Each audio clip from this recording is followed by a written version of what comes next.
जल ही जीवन जल विहुने सृष्टिनाश जल टिकिए पाई बेले बेले साधारण मनुष्यटीए हंतसंत होता है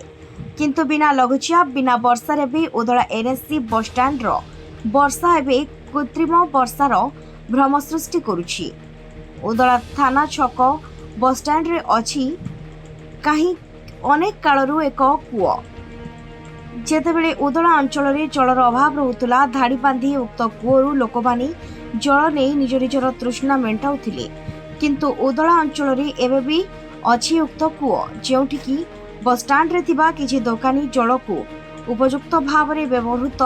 करुथुबा बेले आउ किछि दोकानी एक टुलु मेसिन द्वारा जल को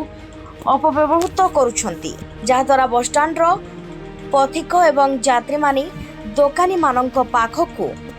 जीवाकू हैरान होउछंती। तेबे ए संपर्क में पचारि बुझिलु समाजसेवी समेत किछि दोकानी मध्य कहिछंती आगामी दिन में एही समस्यार समाधान न हेले जन आंदोलन रूप नेब बोली धमक दैछंती।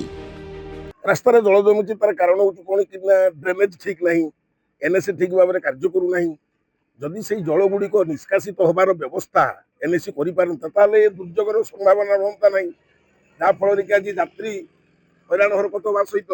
रास्ता पार्श्वर थी दुकानी मैंने बहुत हैरान हरकतर सम्मुखीन होती सब प्रकार मिस अंठा पानी सेपट तो ऊपर लेवल आस सब मिसी मिसी तो चलती ऊपर पानी आसला बेलू तले जाकि मिसला से अंठा पानी